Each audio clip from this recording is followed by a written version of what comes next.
hipertextualidad, identificando estructuras textuales para optimizar la literacidad. Ya viene de la Universidad La Salle Puebla. Bienvenida y estamos a tus órdenes, Josefina. Adelante, es todo tuyo.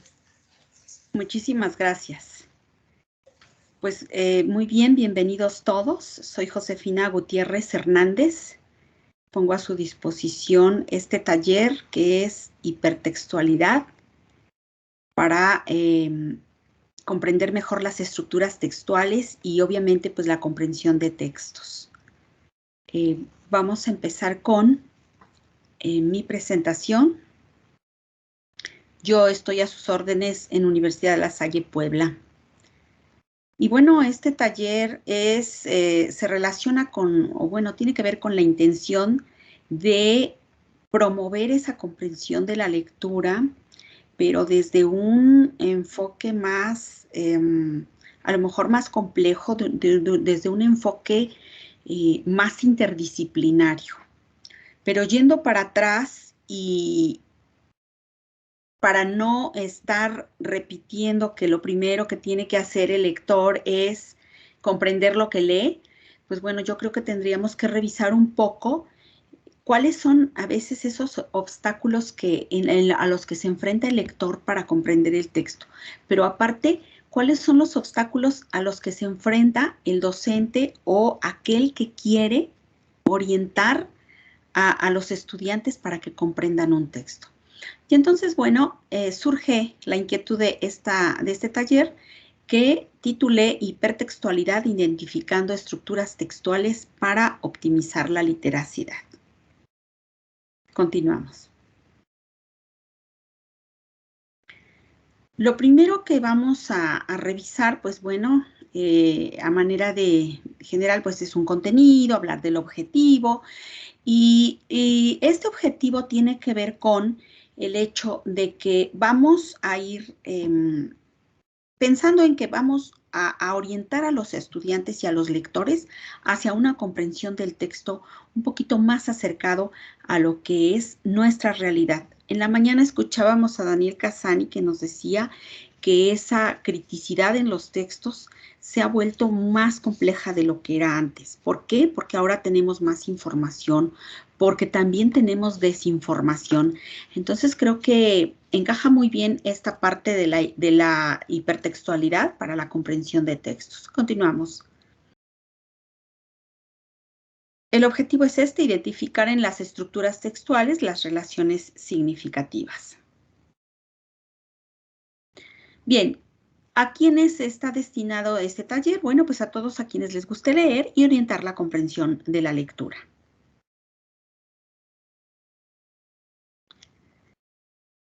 Antes de poder empezar a interactuar entre todos, quiero leerles que, pues, este párrafo nos recuerda esa tarea grande que tenemos al acercamiento de los textos.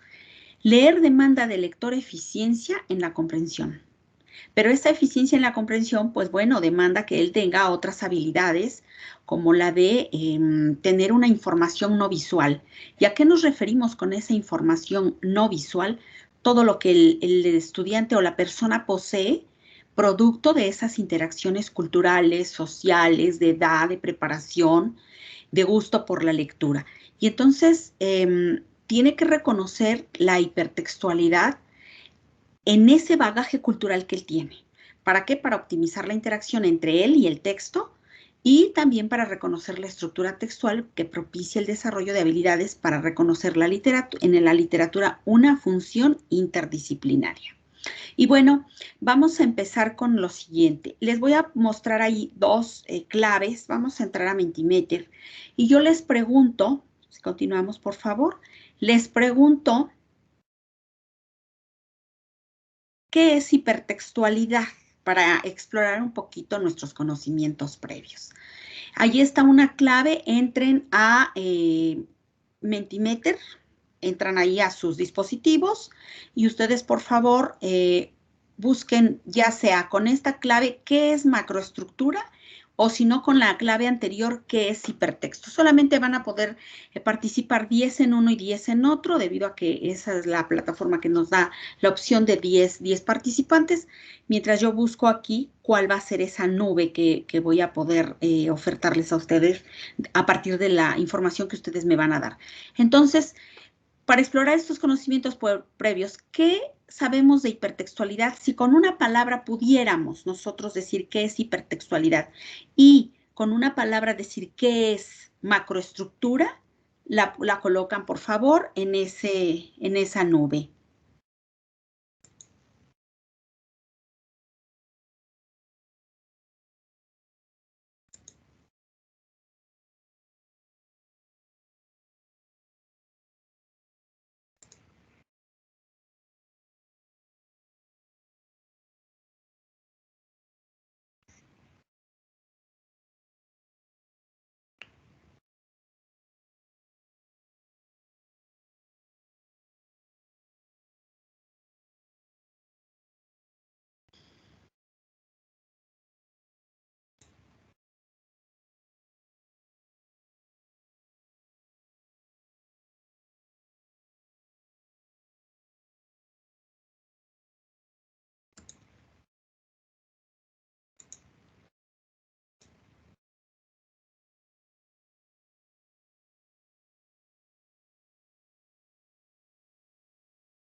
¿No pueden ingresar?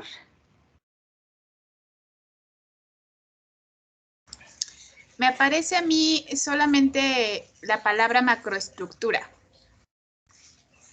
Ajá, pero no les permite ingresar a la nube. No. Uf.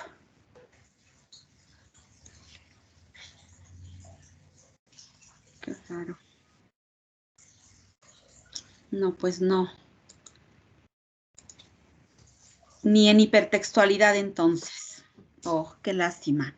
Se queda como la portada del Mentimeter. Ajá, no sé qué pasó. No te preocupes. Bueno, pues una disculpa. Entonces, si quisiera levantar la mano y decirme qué vamos a decir para definir hipertextualidad. No sé si alguien quisiera participar. Uf. Qué mala Adelante, suerte. Leticia. Sí, claro, de manera muy concreta, la hipertextualidad tiene que ver con la relación de un texto con otros textos. Así es lo que podría yo entender. Y, por ejemplo, en informática hay un hipervínculo. Entonces, nos permite relacionar esa información que estamos viendo, que estamos analizando, con otra información y nos manda a ahondar más en ese tipo de información que estamos leyendo. Hasta ahí mi participación. Gracias. Perfecto, muchas gracias. Ya aquí hay una primer palabra en que se está mencionando y es el hipervínculo. Bueno, mucha, digamos que, atención a esto porque efectivamente la hipertextualidad nos lleva incluso al manejo de palabras nuevas o quizá no tan nuevas y que nos van a llevar al uso de la tecnología. Entonces, ya surge la primera palabra hipervínculo y comentan, es el análisis de un texto con otro para ahondar en el contenido, en este caso. ¿Alguien más?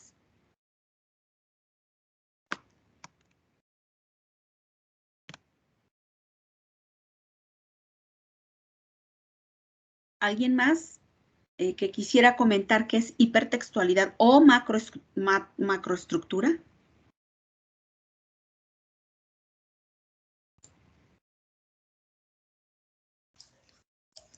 Adelante, Yasu.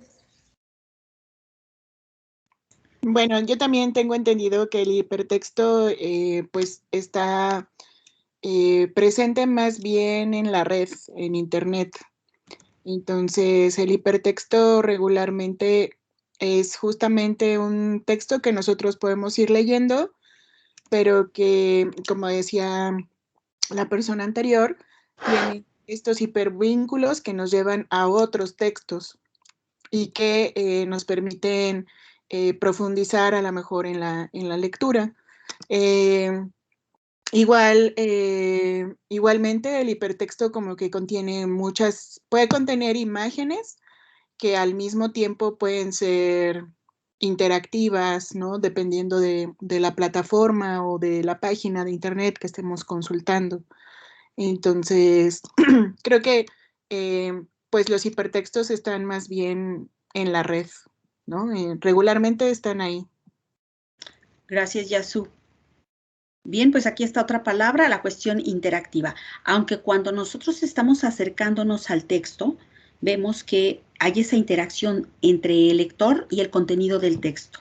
Si no existe esa interacción entre el lector y el contenido, estamos en problemas ante la comprensión de la lectura.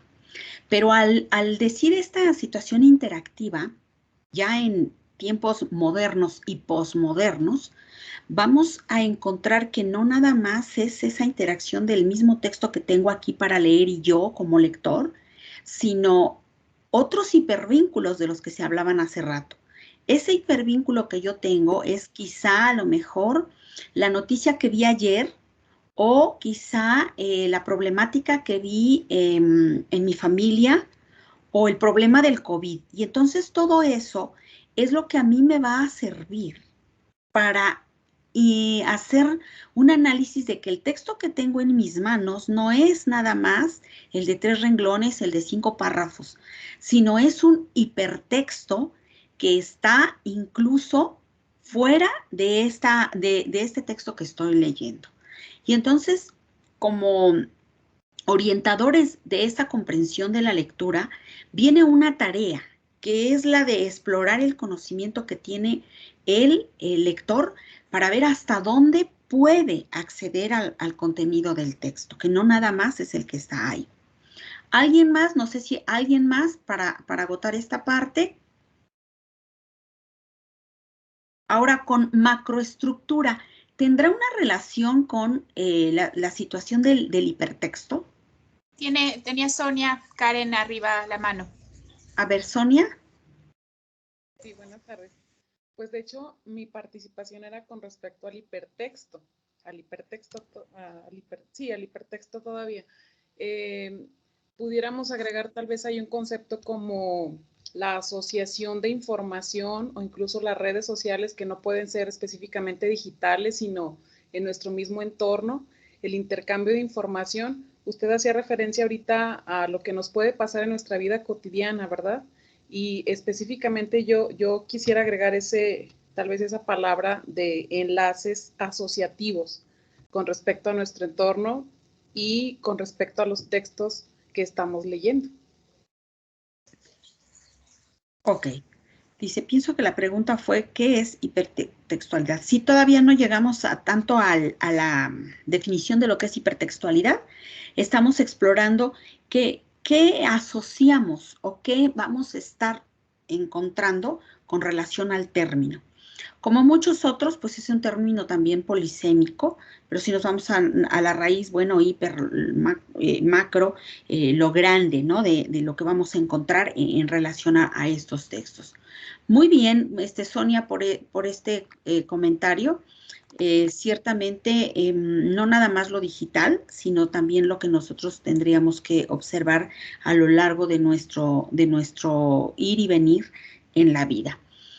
Vamos a regresar a las diapositivas, si me hacen favor.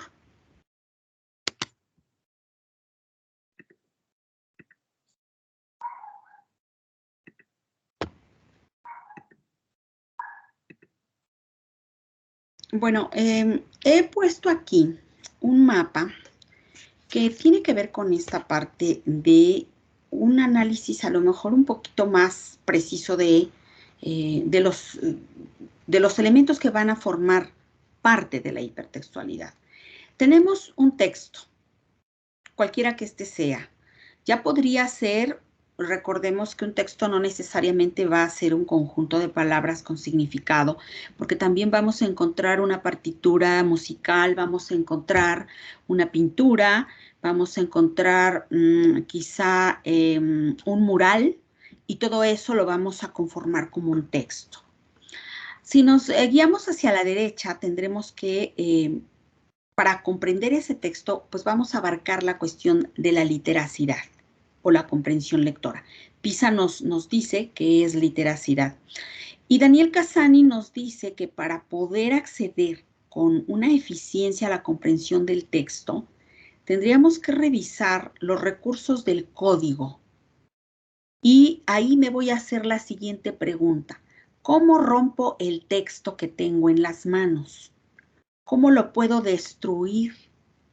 Bueno, pues entonces me voy ahí a la morfosintaxis, a la lingüística, a la ortografía. Y ahí es a donde yo voy a encontrar un primer recurso que me va a permitir esa comprensión, en caso de que yo tenga un texto escrito en un idioma. Otro elemento para acceder a esa literacidad, los recursos del significado. ¿Cuántos significados hay en este texto? Quizá yo conozco el término violencia con estas características, con estos conceptos, pero posiblemente mi compañero, compañera, amigo, papá, mamá o alumno tenga otro término de... Bueno, me está saliendo una leyenda aquí. ¿Se escucha bien mi voz? Sí, está Ok. bien. Quizá yo tenga otro, quizá esa persona que está junto a mí no ha vivido o no ha tenido la oportunidad de conocer el término de violencia como yo lo conozco.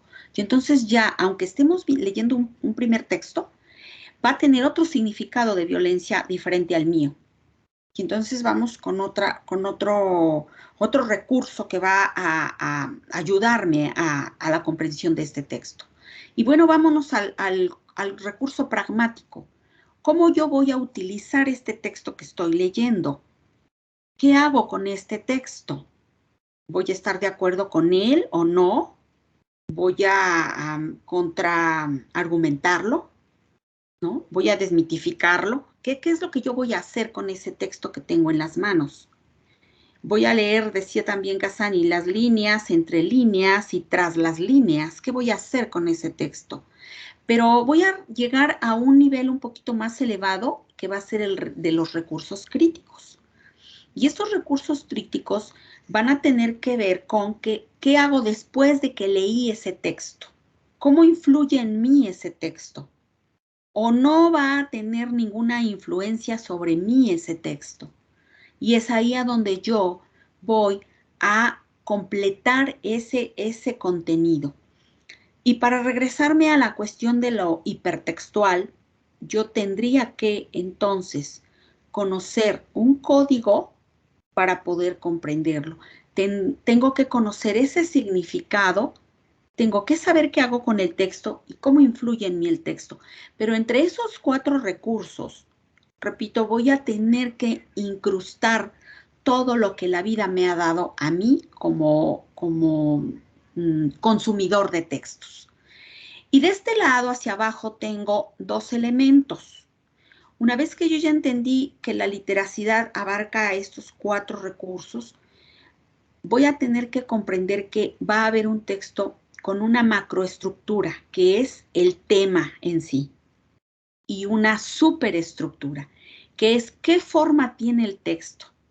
Y aunado a eso, va a haber una narración y una argumentación que quizá no va a estar explícita en ese discurso literario que vamos a encontrar en ese texto. Voy a hacer un paréntesis y si pudiésemos, por favor, publicar el texto de la, COVID-19.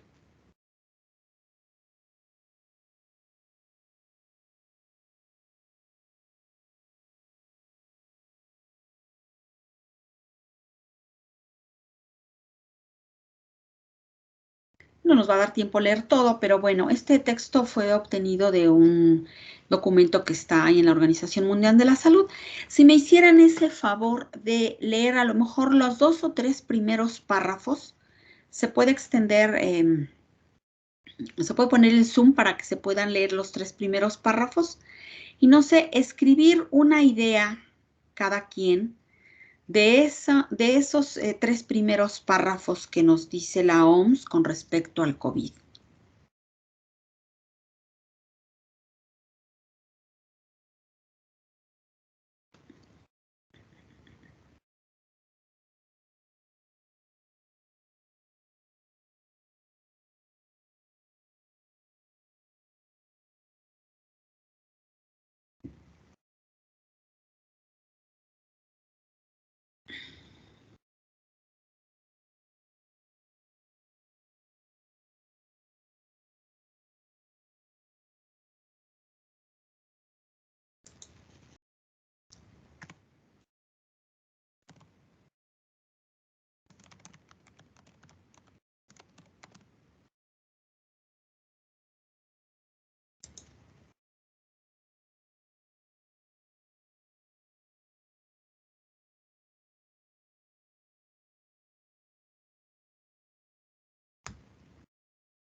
Gracias, Gabriel. Él comenta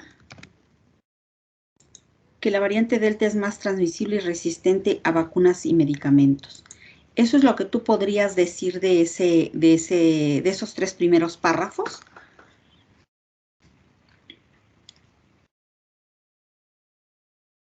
¿Estoy bien, Gabriel? Sí. Ok. Bien, bueno, pues bueno, Gabriel, ¿qué tú, digamos que estamos dentro del tema, ¿no? Porque qué día, a partir de que surgió este virus, qué día no escuchamos información del COVID? ¿Qué información necesitaste para poder hacer o escribir esos 3 renglones? A lo mejor este texto que yo les mostré es un pretexto nada más para poder escribir la idea. Pero ya en el comentario que nos hace Gabriel, nos habla de por ejemplo, de una variante Delta. Y si yo les pregunto a ustedes, ¿qué tiene que ver la palabra Delta, por ejemplo, que muchos lo sabemos? ¿Qué tiene que ver la variante Delta para poder asociarla a un tipo de virus que está mutando conforme pasa el tiempo? Si yo no sé qué es Delta, si yo no tengo en mi información no visual qué es Delta, voy a tener ahí un primer obstáculo para entender, para comprender por qué le dieron ese nombre. ¿Alguien quisiera comentarlo?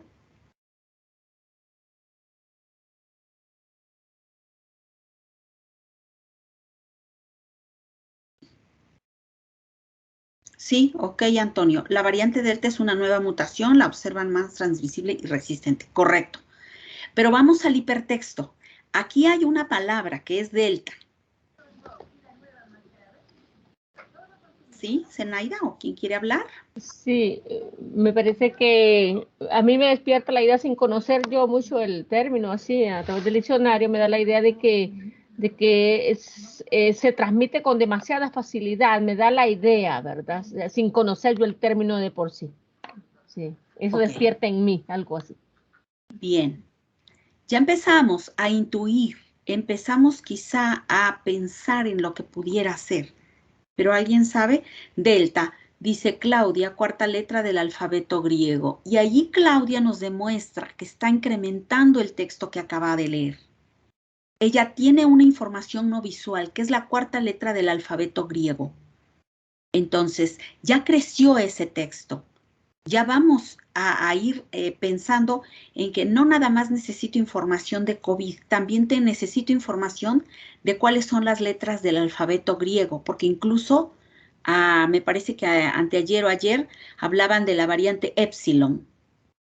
Y entonces viene a crecer esta información que pues es de medicina, ¿no? que es de virología, a otros, tiene que abarcar otros campos que son quizá, a lo mejor pensábamos que alejados de lo que es la medicina, pero si nos vamos con esta situación de las letras griegas, pues encontramos que apenas si yo logro tener acceso a ese alfabeto griego, me daré cuenta que quizá vaya a llegar a una variante omega, ¿no?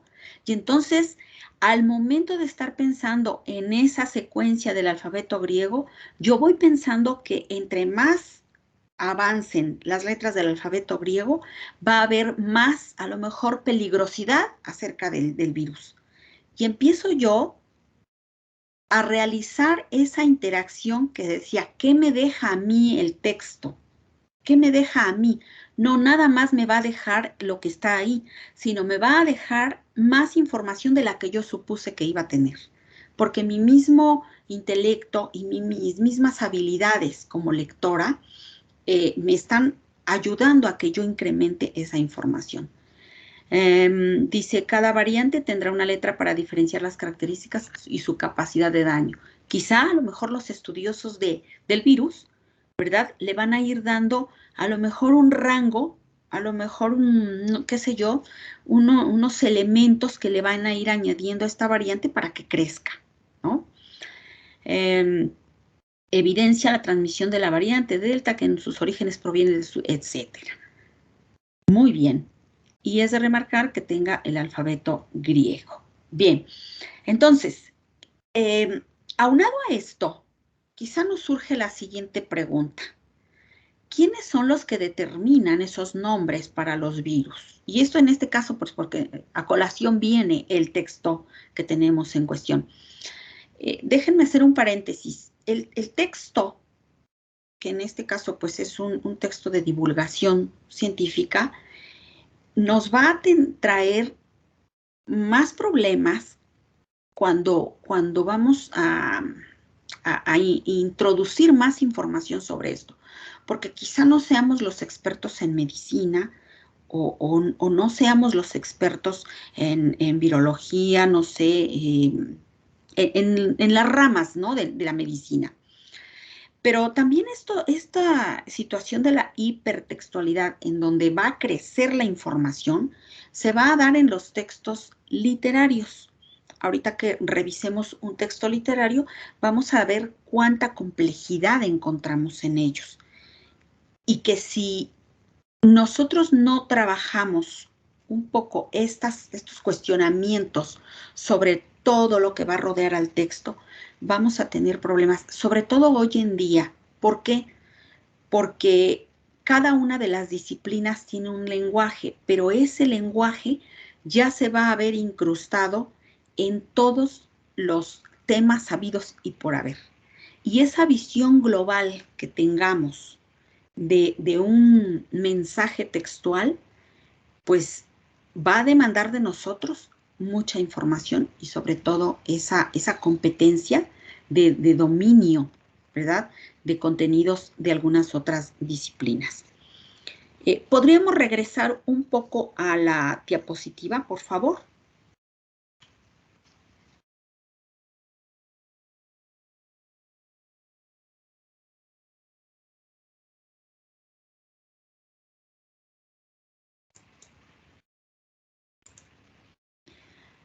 Bien, pues aquí está. La macroestructura del texto es el tema. Y ahí está COVID-19. ¿Qué forma tiene el texto? ¿Alguien me puede decir qué forma tiene ese texto? Recordemos que todos los textos tienen fondo y forma. Ajá. ¿Sí, Zenaida? Perdón. Perdón, no sé si alguien levantó la mano. ¿El de COVID? Ese es el tema, ok. Es el tema de COVID, el tema del coronavirus. ¿Qué forma escrito tiene? En párrafos, podría ser. Bien, en prosa, ¿no? Renglón sí, seguido. prosa, correcto. Bien. Bueno, pues entonces, ahí en esa estructura que tiene, que está en párrafos con puntos y que está separado, etcétera, esa va a ser una superestructura. Pero este texto, ¿verdad? Quizá pertenece, no sé, a un tratado de los virus SARS que están por ahí, ¿no? Desde épocas remotas. Si este texto, que seguramente va a estar incluido en algún momento dado a un compendio, a una enciclopedia, a un tratado de medicina, va a formar parte de esa superestructura. Quizá en esa superestructura encontremos gráficas, encontremos a lo mejor mapas, encontremos fotografías. Esa va a ser la superestructura que vamos a tener para este texto que acabamos de revisar.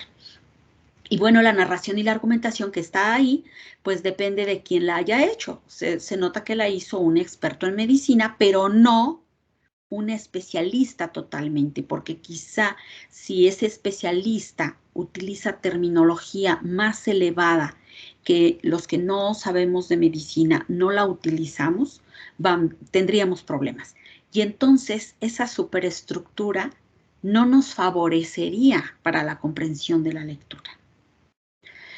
¿Podríamos publicar el otro texto de coronavirus, por favor?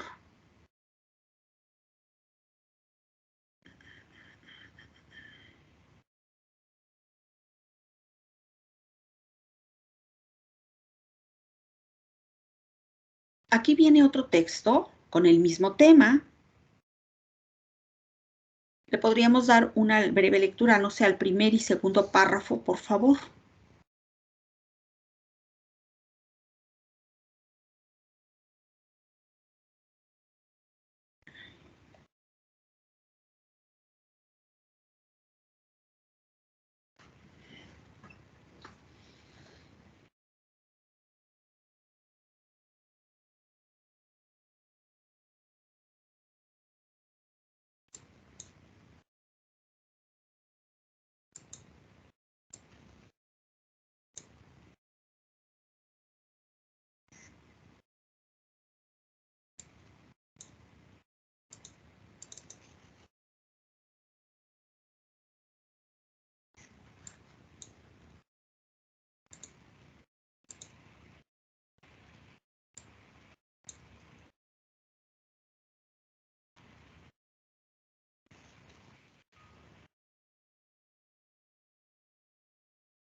Ok, Claudia, sí, desde luego. Este texto contiene, sí, desde luego que un lenguaje técnico totalmente, esos tecnicismos que están ahí. Sin embargo, cuando nosotros accedemos a él, lo entendemos, lo comprendemos, quizá no con toda la seriedad del mundo, con el ácido ribonucleico y con todos las palabras, los tecnicismos que están ahí. Sin embargo, lo comprendemos, ¿no? Y entonces, este texto, que también es de divulgación científica, lo realiza, lo tiene en su revista, como ves, de la UNAM, pone a disposición de un lector con ciertas características, como lo somos nosotros, que siempre estamos en constante colaboración con la comprensión de la lectura. A quienes nos gusta leer, pues estamos en esa dinámica de que pues un estudiante nos pregunta, ¿y cómo le hago para comprender este texto? ¿Verdad? Bueno, pues la primera respuesta que quizá le digamos es que debes tener al lado del texto un diccionario para que puedas buscar los términos que tú no comprendes. Sin embargo, aun cuando el estudiante o quien sea tenga ese diccionario, no necesariamente va a comprender el texto. Dice Giovanna, precisa lo que es el coronavirus, sus alcances en afectación en organismos, etcétera. Dice, de igual forma menciona un probable origen de la misma. Lo pongo entre comillas porque hasta el día de hoy la OMS tiene un debate del origen de la pandemia más mortífera de la historia contemporánea.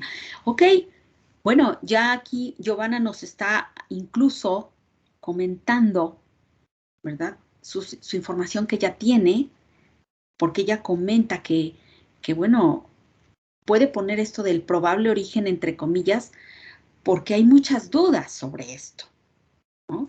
Y sobre todo quienes no tenemos ese acceso directo a la información de la medicina, quizá nos dejamos llevar por la información que esté por ahí en las redes sociales. Lo que decía Casani en la mañana, la desinformación, la mala información. Y entonces nos vamos creando nosotros un cúmulo de saberes o de creencias que quizá estemos en lo cierto o quizá no. Pero le vamos aumentando a toda esa interpretación del texto, le vamos aumentando. Y ese es uno de los del cuarto nivel. ¿Qué me deja a mí el texto? Sí, Angélica, ¿te escucho? Angélica Centeno tiene una intervención. Sí, la escucho.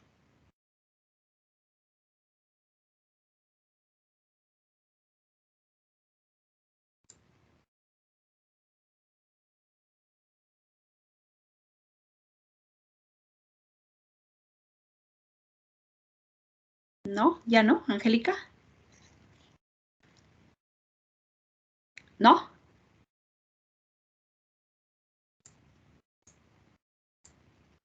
Creo que ya no, ¿verdad? No. Bueno, entonces, ¿quién pudiera comentarnos, levantando la mano, cómo podría apoyarnos, sugerirnos, cómo conectar el texto que se publicó anteriormente con este, más la información que tenemos? ¿Algún argumento que nos quisiera dar para poder ver cómo, a partir de lo que tenemos, más lo que leímos y más lo que quizá ya colocaron aquí en el chat, pues vamos aumentando la información de la que ya teníamos? No nos vamos a quedar igual que como empezamos. Alguien que quisiera levantar la mano y comentarnos, que nos diera un argumento sobre la información que ha construido a partir de los dos textos y lo que se ha comentado aquí.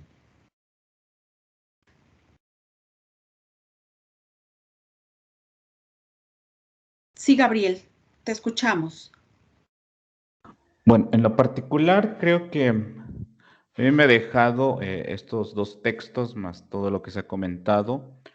Este texto que está en pantalla nos da la definición de qué es un coronavirus, a diferencia del primero que vimos, que es más como una noticia acerca de una variante de este coronavirus.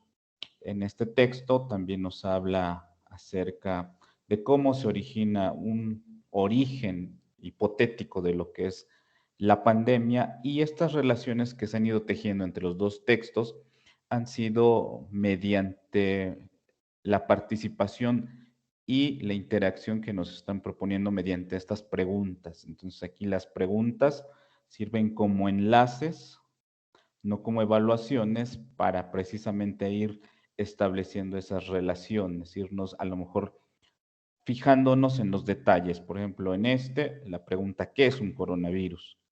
De ahí yo ya tengo que buscar precisamente en el texto lo que me dé respuesta.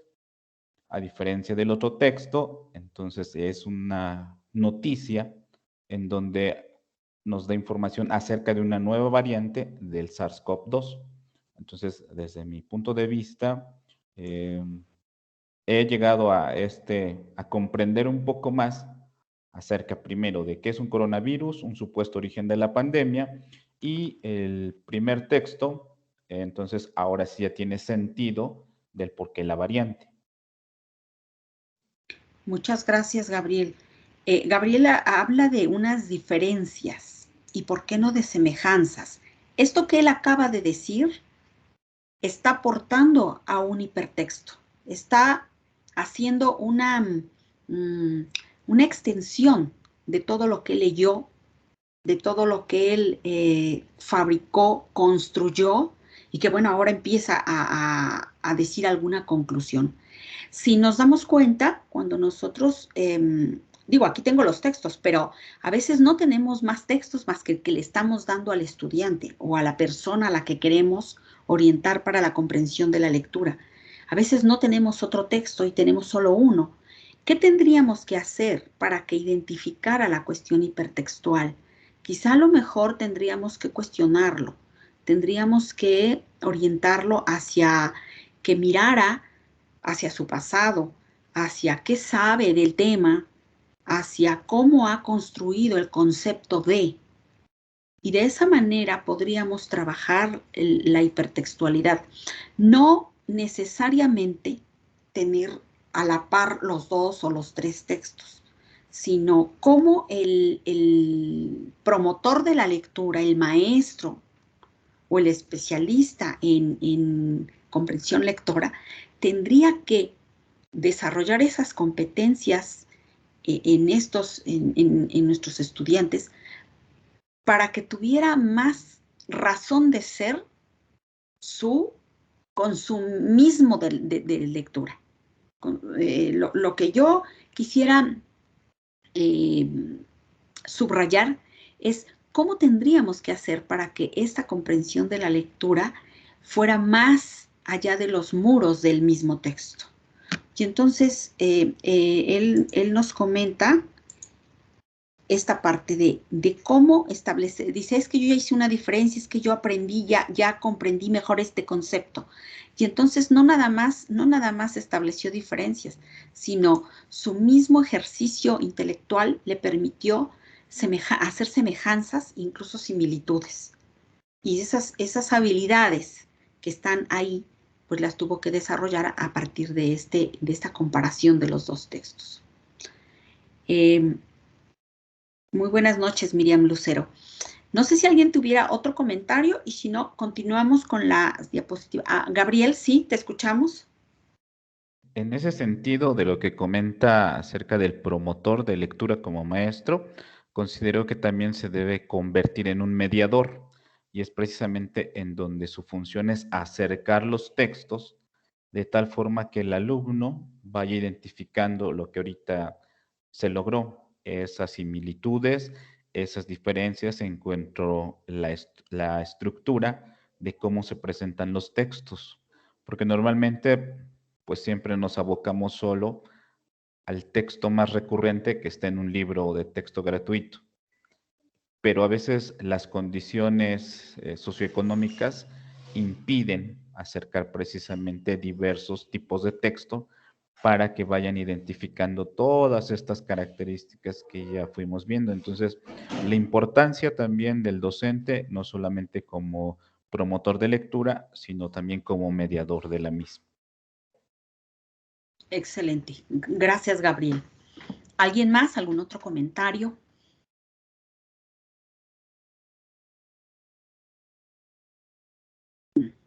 Continuamos entonces con nuestra diapositiva. Sí me gustaría que participáramos, pues este taller, yo quise que pues fuera lo más compartido posible para poder aprender de todos.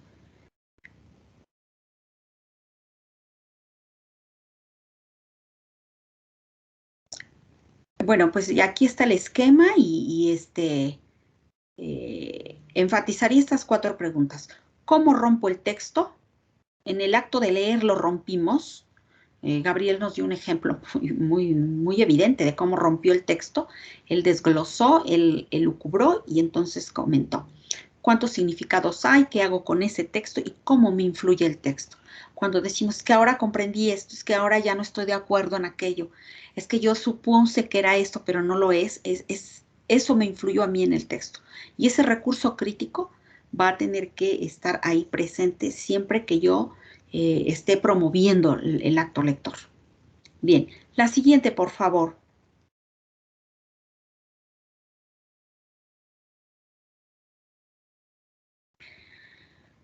Pues aquí en esta nada más es ir recordando cómo la literacidad, como lo dice PISA, en PISA no trabaja la comprensión lectora, trabaja la literacidad.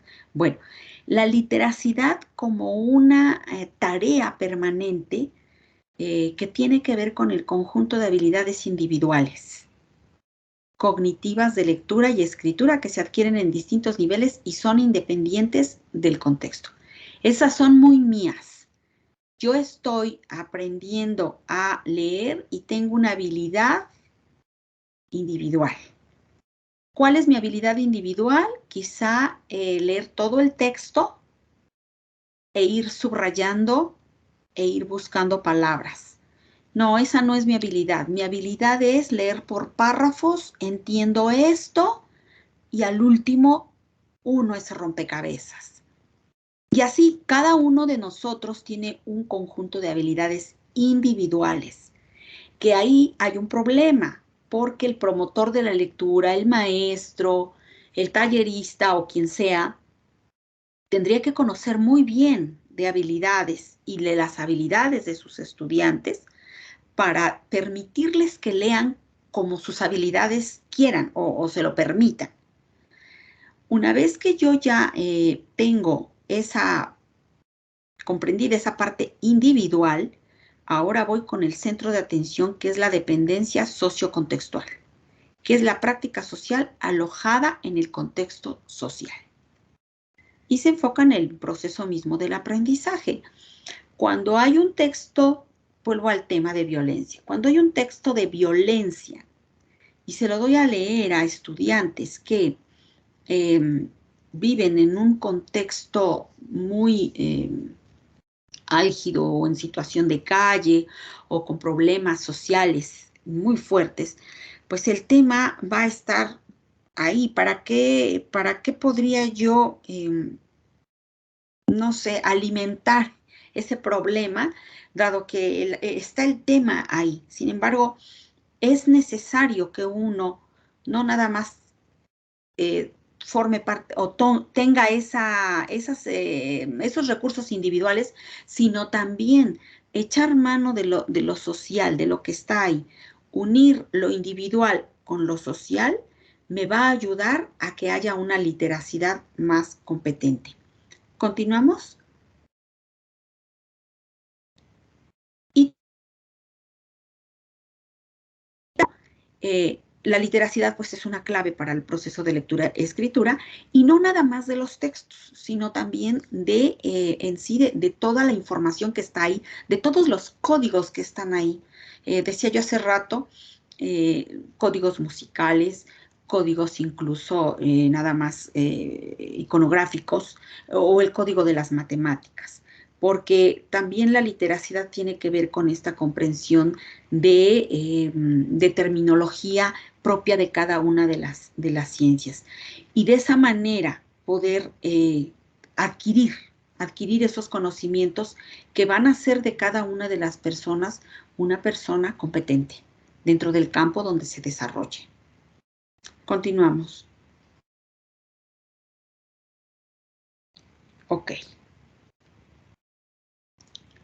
Hay un autor que es Gerard Gengenet. Él habla de la cuestión de la hipertextualidad y él dice que siempre va a haber un texto B, que es el hipertexto, y que ese texto B va a estar unido a un texto anterior, que es un texto A, mi hipotexto. Generalmente el hipotexto, pues, es el texto que tengo ahí. Y a partir de ese hipotexto va a haber otro que se va a desprender de ese. El hipertexto está formado por texto y enlaces que pueden abrirse o activarse para remitir a otros textos o a otros tipos de información visual o auditiva, que a su vez contienen enlaces que remiten a nuevos textos y así sucesivamente. La red de emisiones no tiene principio ni fin. Quiero preguntarles, aunado a esto, y sí me gustaría que levantaran la mano, ¿conocen los fractales? Si alguien me dice, bueno, levanta la mano, me dice, ¿qué es un fractal?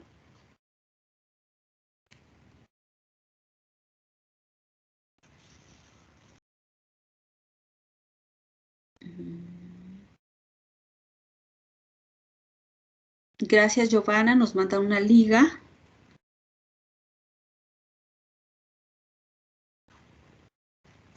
Antonio Páramo. Sí, bueno, son fragmentos, ¿no? Geométricos, de acuerdo a lo que encontré aquí en el internet. Pero a mí cuando pronunciaste la palabra, lo ligué en este caso con alguna palabra como fragmentos y pude constatar en el internet que dice que es una figura geométrica cuya estructura básica es fragmentada o aparentemente irregular. Ok, sin embargo el fractal no se remite tanto al fragmento, sino a un conjunto de fragmentos que van a dar un todo. Pero esos fragmentos van a estar ahí conectados de una manera, bueno, casi artística. Se comenta que en el caos siempre hay fractales, porque en ese caos siempre hay un desorden ordenado. Y no sé si han visto que a veces encontramos muchos dibujos que están como los vitrales. Aquí en Puebla se dan mucho los vitrales, ¿no? Los vitrales son fragmentos de vidrio de varios colores, pero colocados de una manera artística o estratégica, si ustedes quieren, dan como consecuencia una figura muy hermosa o una composición artística, cualquiera que ésta sea. Entonces, un fractal tiene que ver con un desorden ordenado. Y cuando nosotros nos remitimos a la hipertextualidad, a manera de analogía, quiero que podamos hacer esta comparación. Cuando nosotros estamos revisando el texto de una temática, ya lo decía, estamos haciendo conexiones hacia diversos lugares. Estamos haciendo esa combinación de saberes desde diferentes puntos de vista. Pero vamos a llegar a la conclusión de que en ese texto me va a ayudar para mi comprensión.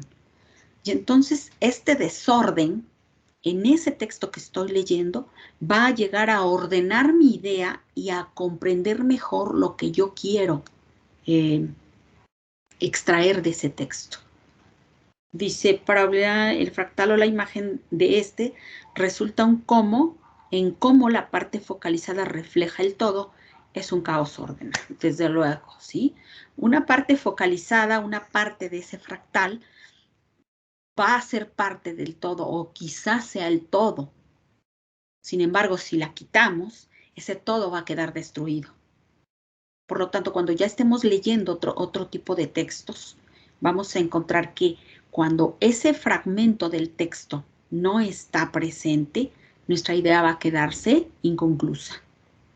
Que no estoy diciendo que no vamos a comprender el texto, claro que lo comprendemos, pero que va a estar inconclusa la idea. Y bueno, aquí, si me permiten ejemplos, tenemos que tanto las películas como las obras literarias a veces tienen unos finales impredecibles. ¿Y qué pasa? Bueno, pues que los autores, ¿verdad? O los directores le dejan al consumidor de texto que él le defina esa película, le defina esa novela, aunque no nos guste. Y es que yo esperaba este fin. Ay, ¿cómo es que terminó así? Pues sí, terminó así porque te están dando la oportunidad de que tú coloques esa parte de ese todo para darle una composición correcta. Bien, continuamos.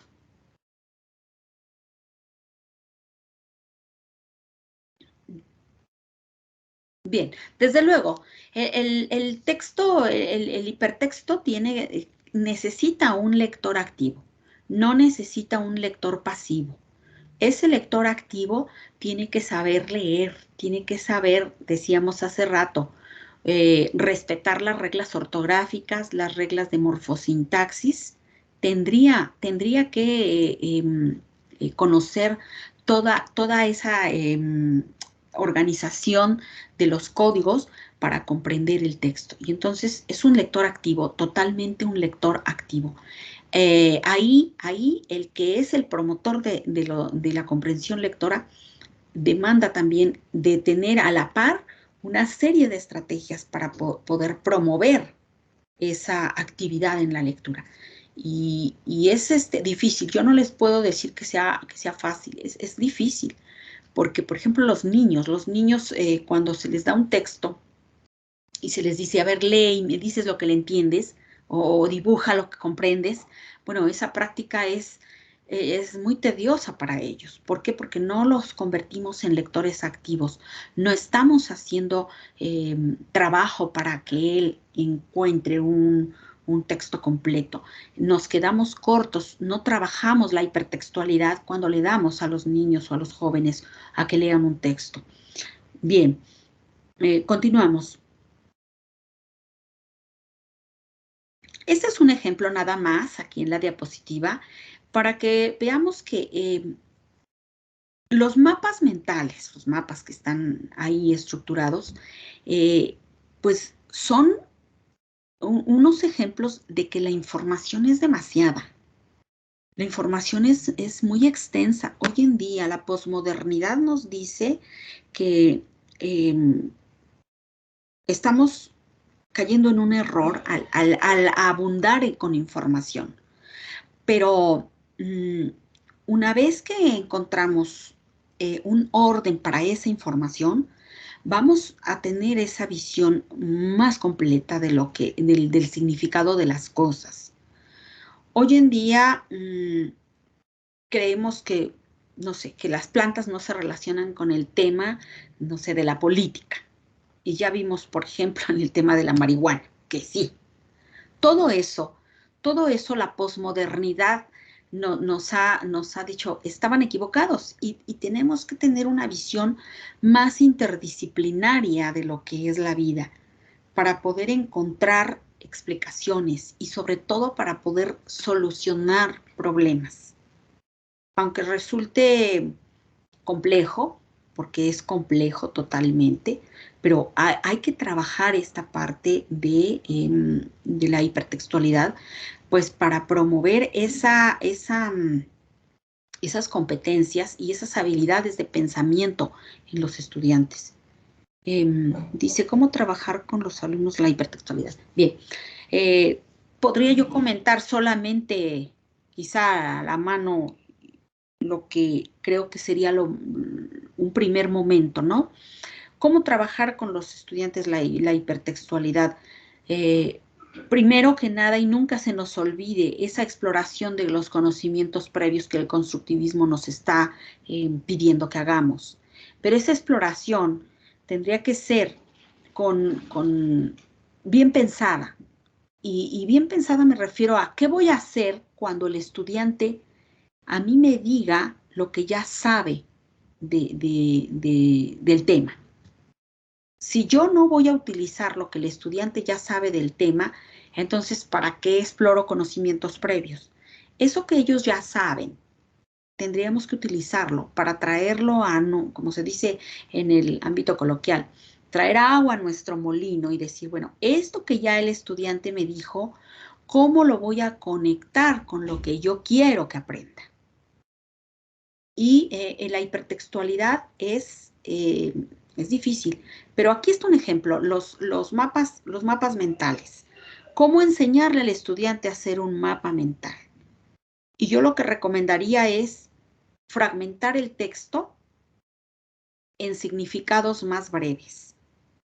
¿Qué dice el primer párrafo? Y junto con ellos elaborar el mapa. ¿Qué pondríamos en el centro? Esta palabra que estamos colocando en el centro, ¿es un concepto o es un verbo o solamente es un nexo?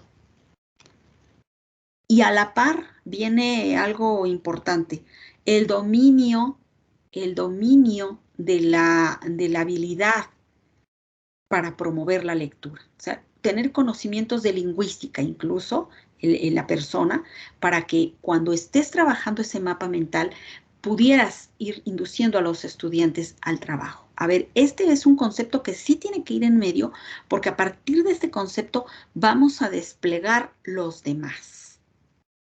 Y entonces tendríamos que irlo llevando de la mano para esta elaboración de estos fractales. Si no, por ejemplo, este que está en colores, si no lo pusiéramos en colores, no importa, tiene un orden. Tiene un orden. ¿Por qué? Porque están un fragmento en el centro y luego alrededor tiene otros fragmentos y cada uno de esos elementos tiene otros que se desprenden. Si nosotros nos damos cuenta, es un crecimiento textual, vaya, importante. Giovanna, gracias. Sí, la responde en su libro El taller de texto. Sí, él también en el texto de Tras las líneas y en ese que comenta Giovanna, da muchos ejemplos Daniel Casani acerca del trabajo con la orientación para la comprensión de la lectura. Sin embargo, estos temas que me parece que tendríamos que actualizarnos, los que enseñamos literatura, lectura, tendríamos que revisar cómo, por ejemplo, se elabora un mapa conceptual, cómo poder conectar ese conocimiento previo con el que ya está ahí, cómo desarrollar esas habilidades de pensamiento, cómo hacer esas comparaciones, esos grados de comparación, más que, menos que o igual que. Eso lo estamos olvidando y esas habilidades de pensamiento no las estamos promoviendo y eso nos hace mucha falta porque a partir de eso los chicos podrían desarrollar esas habilidades. Este texto es más interesante que este por esto. Es menos interesante por esto. O es igual de interesante por esto. ¿No? O ¿qué describe en ese texto? ¿Cómo se describe el virus en ese texto? Nada más dame la pura descripción. No, pues un virus es así, así, así. ¿Cuántas características tiene ese virus? Esta, A, B, C y D. ¿Dice algo más de las características? No, ya no. Entonces, estamos cuestionando y estamos abonando para que él se dé cuenta. Ah, ya me acordé. También dice que... Y entonces tendríamos que promover esas habilidades de pensamiento para el trabajo de la hipertextualidad. A colación, les voy a publicar ahora yo, a ver si puedo publicar uno, porque uno no es hábil, no se crean, yo no soy nada hábil para la publicación de estos textos. Les voy a presentar un texto literario ahora, y a la par van a estar unas preguntas ahí para que me pudieran decir qué opinan, ¿no? Vamos.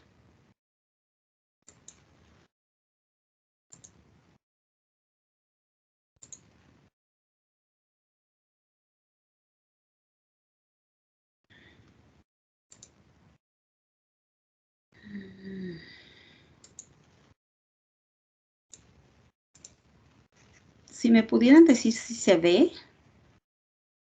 Sí. Ok. Sí, ya. Perfecto.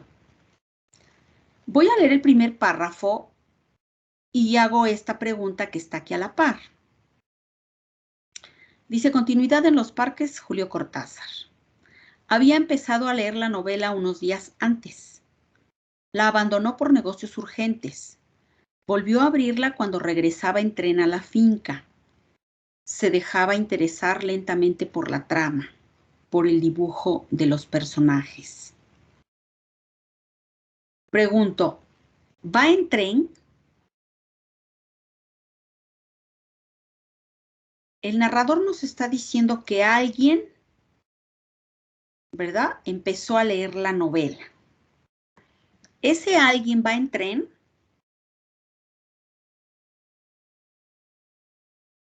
Sí. Sí, ok. No voy a decir si están bien o están mal, solo lo que me interesa en esto, perdón por no decírselos, me interesa es hacer análisis y ver que necesitamos una situación hipertextual para poder comprender este texto. Y esos elementos hipertextuales ya cada uno los tiene. Ya cada uno los tiene ahí porque a lo mejor alguien ya leyó a Julio Cortázar, a lo mejor no lo hemos leído, pero sí sé que es un parque. También sé que, que es una finca, o sea, tengo mucha información, ¿no? Bien, ¿alguien me puede ayudar a leer los siguientes renglones hasta casi enseguida?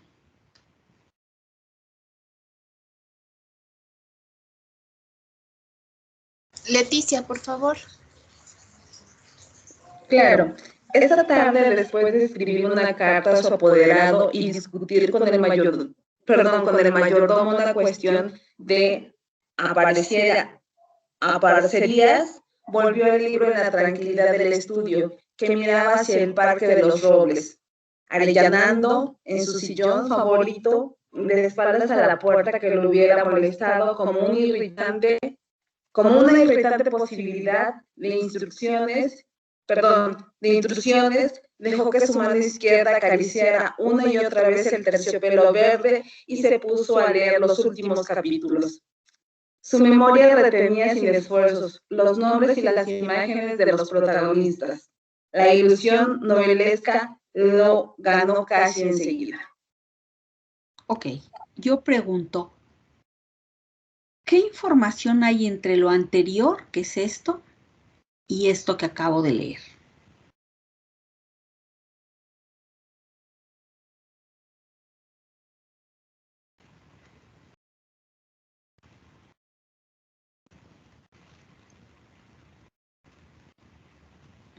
¿Alguien que me pudiera apoyar? Lilia, por favor. Me parece que ahí volvió a retomar en el libro, me parece que no iba leyendo en el anterior, sino que ahí lo retomó porque lo había abandonado anteriormente. Okay. No sé. Bien. Aquí les coloqué que es aparcerías, es un trato, ¿no? Es un trato, un contrato. Bien. ¿Alguien que continúe?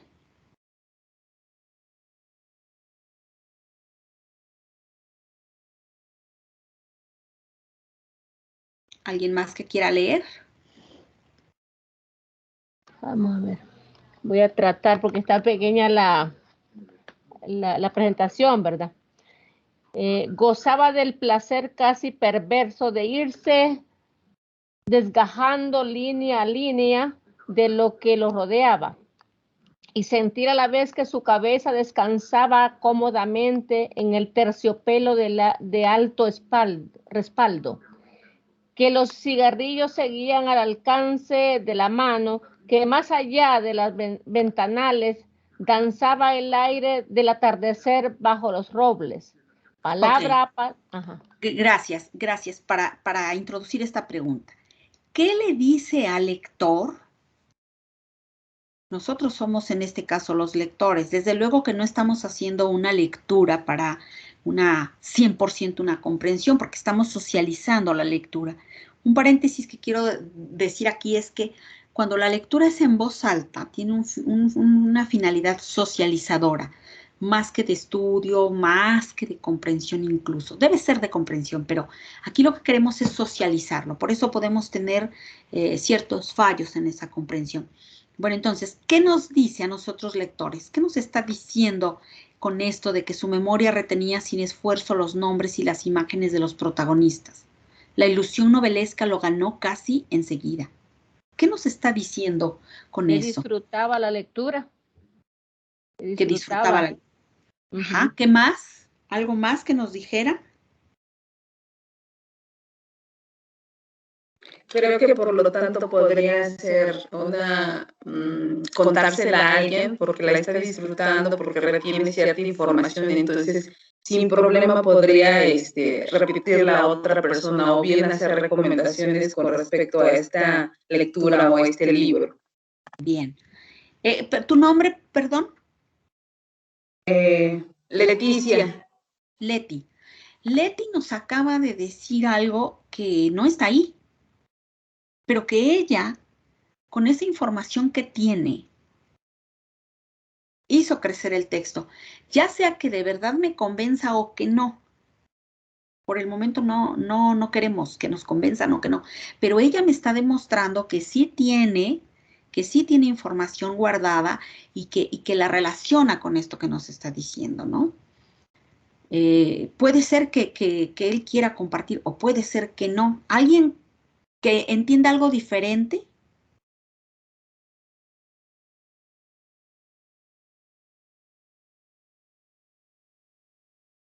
¿No?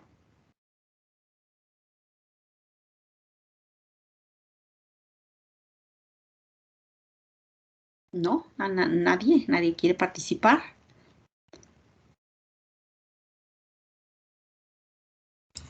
Yasu, por favor. Sí, gracias. Pues también podría ser esta cuestión de la imaginación, ¿no? De esto que dice de la ilusión novelesca lo ganó casi enseguida, pues es que se mete más en la lectura, o sea, está más inmerso en la narración, en lo que pasa dentro de esa lectura, ¿no? Y piensa más bien, o se imagina conforme va leyendo, y entonces se mete más como que a la idea de los personajes, a la vida que llevan los personajes en la novela, ¿no? ¿Puede ser eso? Muy bien. ¿Y cómo te diste cuenta de eso?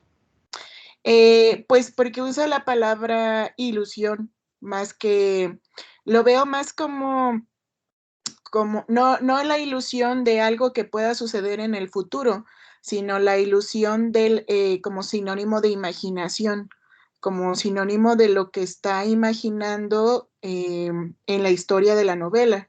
Porque muchas veces igual cuando leemos o cuando vemos una película, podemos llorar o podemos reírnos porque estamos como inmersos en la historia que estamos leyendo o que estamos viendo.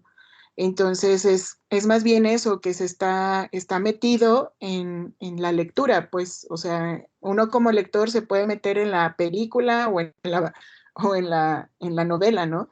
Y es cuando dice, es que, perdón por la palabra, pero pues este maldito, malvado que le está haciendo daño a la buena, ¿no? Entonces es esta como situación de estar inmerso en la lectura, ¿no? Ok, muy bien, muy bien. Aquí ya te diste cuenta, dices, bueno, es que cuando uno ve la película o se mete uno tanto en esa trama, ¿no? Y aquí te diste cuenta, creo yo, porque también dice la ilusión novelesca, ¿no? Lo ganó casi enseguida.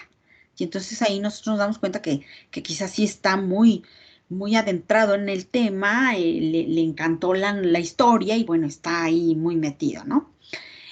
Dice después, gozaba del placer casi perverso de irse desgajando línea a línea de lo que lo rodeaba y sentir a la vez que su cabeza descansaba cómodamente en el terciopelo del alto respaldo, que los cigarrillos seguían al alcance de la mano, que más allá de los ventanales danzaba el aire del atardecer bajo los robles. Palabra a palabra, absorbido por la sórdida disyuntiva de los héroes, dejándose ir hacia las imágenes que se concertaban y adquirían color y movimiento, fue testigo del último encuentro de la cabaña del monte. Primero entraba la mujer recelosa, ahora llegaba el amante, lastimada la cara por el chicotazo de una rama. Admirablemente restañaba ella la sangre con sus besos, pero él rechazaba las caricias.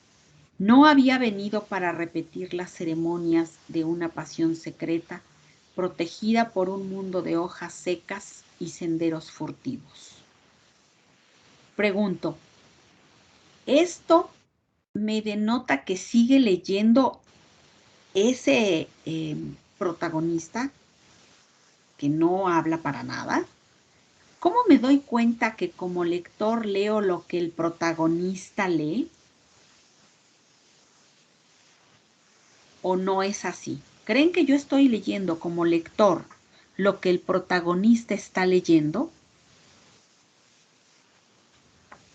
¿Algún comentario?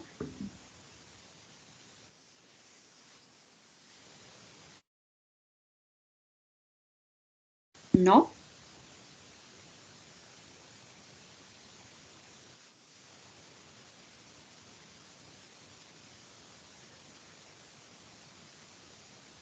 ¿No? ¿Nadie?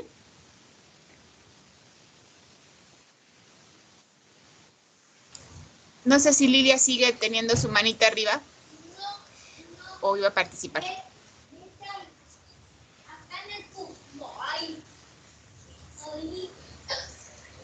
Creo que no, creo que se quedó la mano. ¿No? arriba. Ahí te queda. Y no te Bueno, aquí lo que yo intento comentar con este texto es que este texto de Julio Cortázar, que es un cuento corto, ¿verdad? Casi ya lo terminamos. Es un texto complejo. Y porque, bueno, en algún momento dado se creía que el hipertexto era un texto de una extensión considerable, de varias páginas. Sin embargo, puede ser un texto corto, pero esa hipertextualidad que está ahí me va a mí a permitir aumentar este cúmulo de contenido. Y sobre todo, ¿por qué?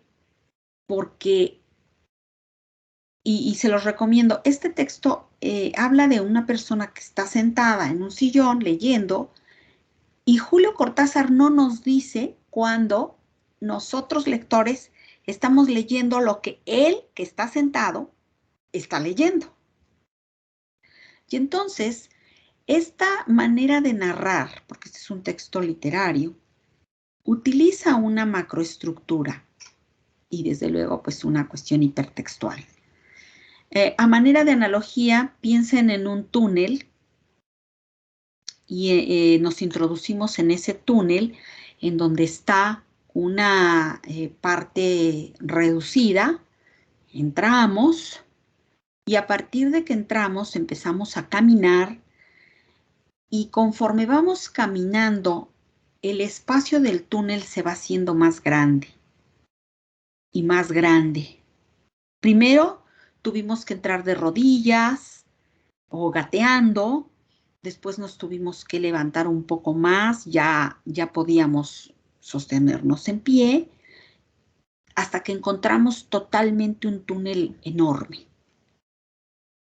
Y de esa manera yo quisiera ejemplificar que la hipertextualidad es así. A veces encontramos que con unas 2 o 3 palabras empezamos un tema y conforme vamos avanzando en esa comprensión del tema o en ese entendimiento del mensaje del texto, pues vamos encontrando que hay un mar de significados en el texto.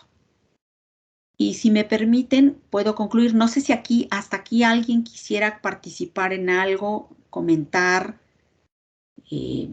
algo que me interesaría que lo dijeran. ¿Sí, Claudia?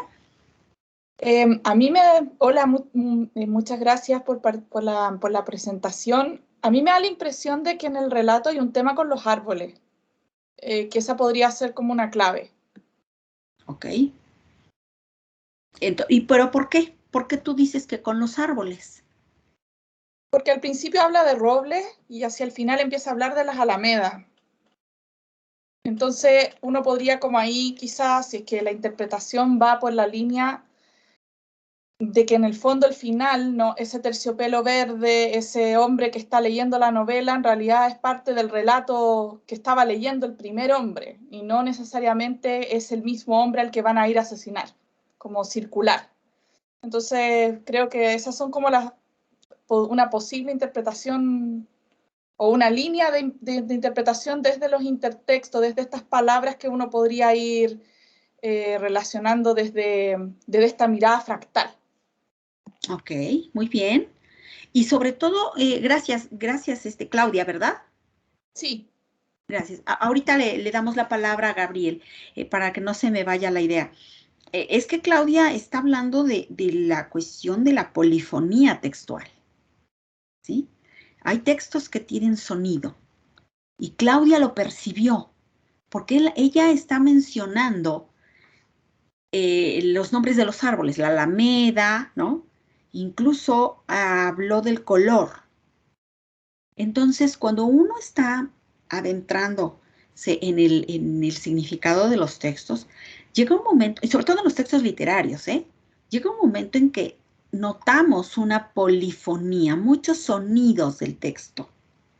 Y esa polifonía textual, no todos la percibimos. Necesitamos estar muy concentrados en el texto o tener una experiencia en la lectura de los textos. Quizá Claudia tenga razón, quizá no, ahorita no nos interesa. Lo que nos interesa o no, nos debe de interesar como promotores de la lectura es que leamos las líneas, repitiendo otra vez a Kazan, leamos las líneas, leamos entre líneas y leamos tras las líneas. Pero si no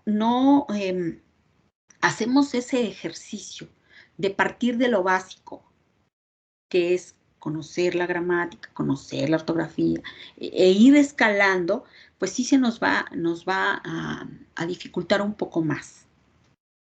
¿Quién levantó la mano? Gabriel, parece. Sí. Sí, Gabriel, te escuchamos. A mí me parece interesante usar las preguntas para ir manteniendo en primer término quizás la atención y concentración en el texto. Y mi pregunta es, ¿cuántas preguntas puedo ir haciendo?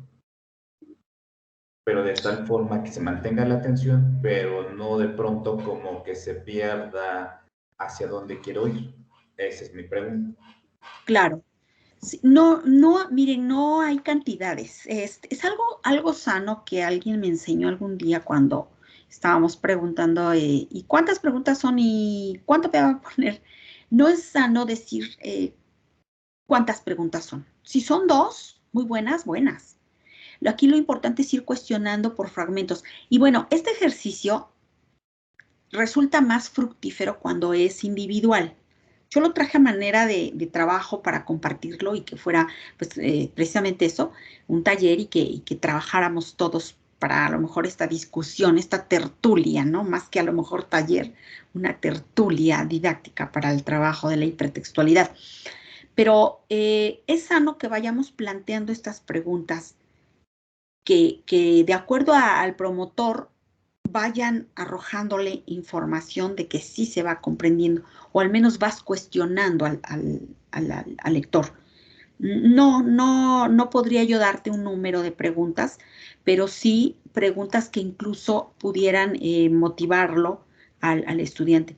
Si se dan cuenta, no son preguntas cuya respuesta es totalmente cerrada, es decir, ¿qué comprendiste del texto? ¿De qué color era el sillón? ¿Qué estaba haciendo el protagonista? No. Es, ¿qué me está diciendo el lector? Lo que está leyendo el personaje es lo que estoy leyendo yo como lector. ¿Tú qué opinas? ¿En qué momento, con esa maestría, Cortázar nos saca de lo que está leyendo el protagonista y ahora nos mete sin avisarnos, porque no nos dice nada, y nos mete al texto que él está leyendo? Y en ese sentido, pues bueno, tendríamos que, si separáramos las dos historias, encontraríamos que hay dos historias, la del personaje que está leyendo la novela y la del protagonista que está en esa novela, o la de esos personajes que están en la novela que él lee. Aquí el problema en los textos literarios es que el escritor se da el lujo de no avisarnos a nosotros como lectores. Y ahí hay un desorden ordenado. No nos dice. Y él le respondió, y ahora él le dijo, y después le contestó. Ese relato más clásico, más tradicional, no lo utiliza Cortázar siempre. Y por eso es importante recordar que, por ejemplo, en su novela Rayuela, que es tan difícil de entender para mí, nos complica mucho esa comprensión de lo que él nos quiso dar a entender con el texto. Y tendríamos que ordenar ese desorden que nos entrega en la novela para poder comprender totalmente ese texto y utilizar esa hipertextualidad, porque nos toma un texto, luego nos proporciona otro, luego nos proporciona otro más. Y la tarea intelectual del lector es unir ese rompecabezas para encontrar ese significado completo del texto. No sé si alguien más tuviera un comentario. ¿Alguien que quisiera aportar algo?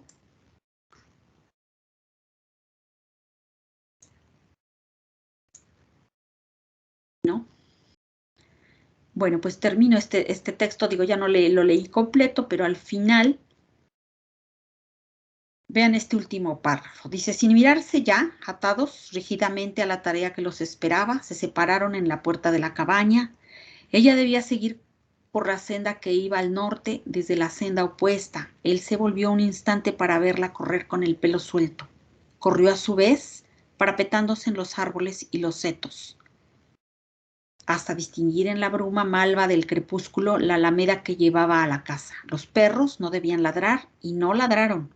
El mayordomo no estaría a esa hora, y no estaba. Subió los 3 peldaños del porche y entró. Desde la sangre galopando en sus oídos le llegaban las palabras de la mujer. Primero una sala azul, después una galería, una escalera alfombrada, en lo alto 2 puertas. Ahí hay una descripción. Nadie en la primera habitación, nadie en la segunda, la puerta del salón, y entonces el puñal en la mano. La luz de los ventanales, el alto respaldo de un sillón, y ahí otra vez nos regresa. Fíjense bien, otra vez nos regresa al inicio. El alto respaldo de un sillón de terciopelo verde, la cabeza del hombre en el sillón leyendo una novela.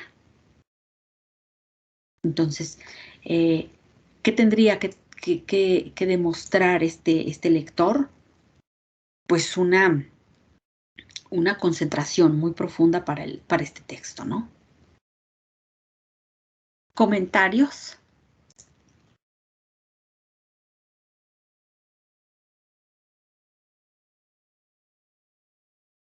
Y si me permiten, volvemos a nuestra diapositiva. Sí, disculpe. Yo he leído poco de Cortázar, ¿va? Pero entiendo que por ejemplo, para leer Rayuela, pues uno intenta o reconoce al final que no importa el orden en que vale dar lectura al texto y encuentra un significado en el mismo. Y no sé si estaré equivocada y quiero que me apoye y me aclare en ello si la verdad, vamos a ver la pregunta. Puedo decir que para encontrar el verdadero significado del texto, para construir ese significado, debo darme cuenta como lector y estar pendiente que toda palabra significa.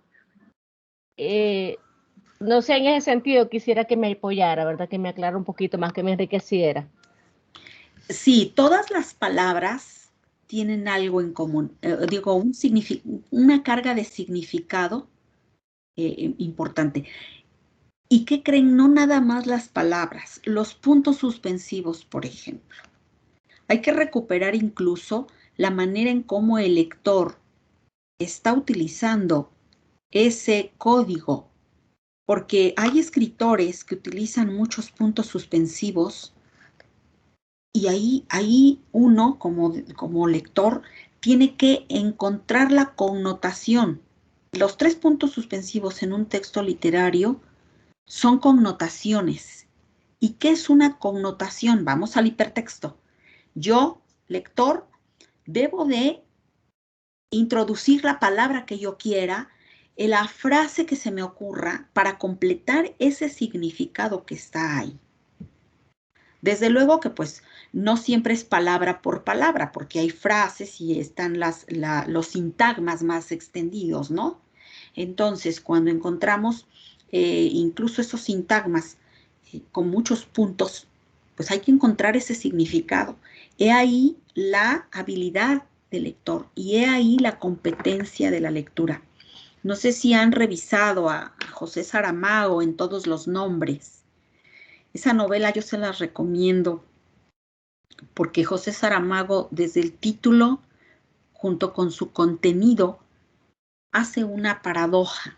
Si su novela se llama Todos los nombres, pues vamos a encontrar que en la novela va a haber muchos nombres, ¿no? Pues resulta que no hay ninguno, digo, hay solo uno.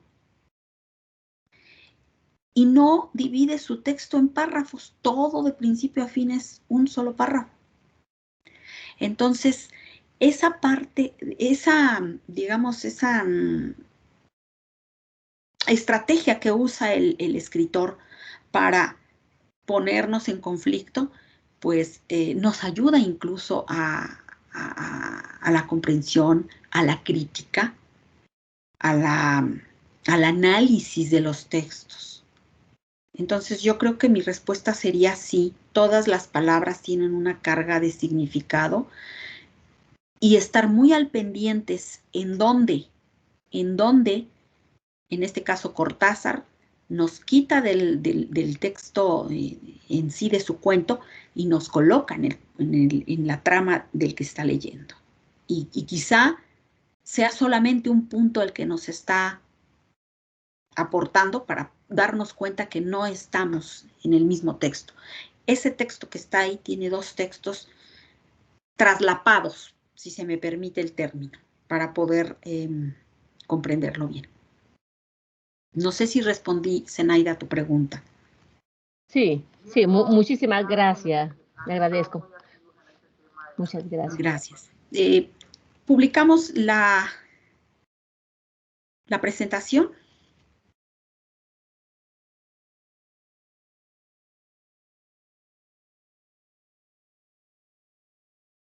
Y bueno, pues aquí nada más hacer una manera de gráfica, ¿no? Un pensamiento es una serie de engranes que le vamos a poder dar a otro pensamiento. Y el vehículo pueden ser los libros, puede ser la lectura, incrementar las habilidades de pensamiento, el vehículo idóneo puede ser la lectura. Aquí, bueno, pues son los textos que conocemos tradicionalmente, pero pues hoy encontramos al texto virtual. Y aquí, si me permiten rapidito, un comentario a la par. Esta hipertextualidad en los ambientes virtuales está más que presente. Ya lo dijeron al inicio con esos hipervínculos. Y ciertamente, cuando nos metemos a la computadora y abrimos un texto, inmediatamente encontramos que en el texto están incrustadas esos enlaces, esas ligas. Y le damos clic pudiera parecer que son distractores, pero no, son parte del hipertexto. Y en los ambientes virtuales, en los medios digitales, vamos a encontrar este trabajo. Las nuevas generaciones, por pertenecer a esa clasificación de generación Y, generación Z, etcétera, todos los jóvenes que si ahorita me están escuchando, ellos saben manejar mucho las cuestiones, las macroestructuras, porque pueden estar haciendo 2 y 3 actividades al mismo tiempo. Y hay quien lo hace con mucha eficiencia. Entonces, ellos más que nada demandan de los que somos promotores de la lectura trabajar con más, con una lupa más, así más grande, el trabajo de la comprensión de la lectura y ayudarlos con esas estrategias que ellos ya utilizan en el acceso a los ambientes virtuales. Continuamos. Y bueno, pues ya casi para terminar, ¿qué hace la hipertextualidad en este ejercicio de la lectura? Bueno, pues aumenta las potencialidades de análisis, de síntesis, de comparación, de jerarquización. Hay más apertura a diversos temas en diversas disciplinas. No está bien que se promueva el conocimiento un poquito de todo, no, hay que promover el conocimiento a lo mejor con menos temas, pero más a profundidad. Sin embargo, es inevitable abarcar, no abarcar diversos temas a veces en alguna plática, en algún acceso a un tema en la computadora. Interactividad, bueno, pues al 100%, al 100%. Por eso, y ya no lo comenté, pero la hipertextualidad, imagínense cuánto va a crecer si un solo texto lo ponemos en común con un grupo de 20 estudiantes. ¿Qué no vamos a encontrar con ese texto? Al compartir que 20 cabezas me van a aportar o le van a aportar al texto más información. Y bueno, autonomía, ¿por qué? Porque vamos adquiriendo una cuestión metacognitiva y cada vez vamos a exigir más de lo que estamos abordando. Si ya me di cuenta que este tema se conecta con este, bueno, pues ahora quiero saber más de este. Y ahí va a surgir otro más, ¿no? Entonces, eso va a ir a hacer una bondad, casi un círculo virtuoso para la comprensión de la lectura. Continuamos.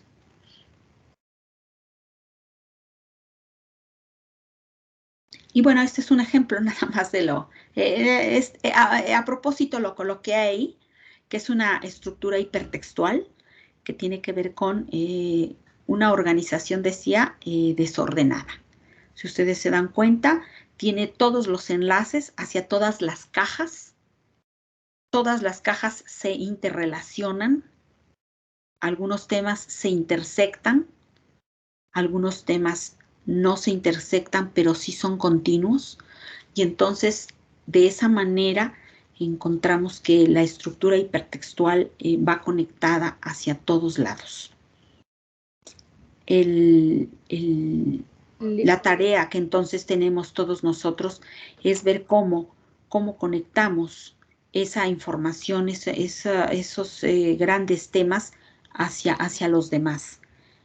Dentro de un ambiente, pues sí, de comprensión, de análisis, de crítica y sobre todo, pues compartir lo que cada uno va construyendo para favorecer el aprendizaje de los demás. En ese sentido, pues bueno, no sé si hubiera algo más que quisieran comentar. Es parte de las referencias que he consultado y pues no sé, no me queda más que darles las gracias por haberme escuchado y que bueno, esta ha sido una experiencia muy, muy favorecedora y de aprendizaje. Una preguntita, dijo que yo trabajo en la parte de formación. Entonces, la hipertextualidad, en qué el proceso, me gustaría saber cómo debe trabajar para que los niños vean los primeros años, qué proceso debe seguir para ir trabajando ¿verdad? Ir trabajando esta relación que mencionó usted, ¿verdad? Me gustaría saber cómo es el proceso. Sí, claro. Primeros años, estamos hablando de primaria básica, primaria. Sí, correcto. Ok. Bueno, pues yo lo que recomendaría, y lo he trabajado incluso con niños de primaria, es primero lo de cajón, ¿no? Explorar el conocimiento previo, pero a la par, utilizar una no sé, una manera de sondeo. ¿Cuál es el tema que les está interesando a los niños en ese momento? Y si no puedo hacer a un lado mi tema que me toca ese día en matemáticas, buscar la manera de que ese tema que yo estaba o iba a ver en matemáticas, ver cómo lo conecto al tema de interés de los estudiantes. Y de esa manera utilizar la interdisciplinariedad. El tema de la interdisciplinariedad, digo que no es el momento, pero que es uno de los vehículos más acertados para trabajar la hipertextualidad. Cómo encontrar una vinculación entre las ciencias sociales con las matemáticas. Y en ese inter de la ciencia social con la matemática, encontrar ese texto, cómo lo voy a conectar para poder orillar al estudiante a que encuentre un sentido y, bueno, el significado de lo que está leyendo. Y promover esas preguntas, esos cuestionamientos que van a orillarlo a pensar. A enseñar a pensar a los niños es un tema complicado, pero debemos hacerlo mediante el cuestionamiento, mediante el planteamiento de preguntas. En los textos siempre debe de haber un planteamiento de preguntas que los promotores o que los maestros tenemos que estar haciendo, pero unas preguntas que sean una situación que los cuestione. Que él diga una información no de la que está ahí, sino que él conteste lo que él ha hecho como producto de un análisis. ¿Tú qué crees que esté pasando? ¿Por qué se dio esto? Si no se da esta situación, ¿cuál otra situación se puede dar? Para eso, pues nosotros sí tenemos que diseñar un cierto número de preguntas o una cierta construcción de preguntas que lo orillen a estas reflexiones. Y bueno, pues yo dejaría ahí mi correo electrónico si me hicieran favor. Bueno, lo voy a poner en el chat. Para cualquier situación, claro que estamos en contacto. Todos podríamos hacer una red, un fractal quizá, para poder compartir y seguir compartiendo estos temas. Mi correo electrónico es este.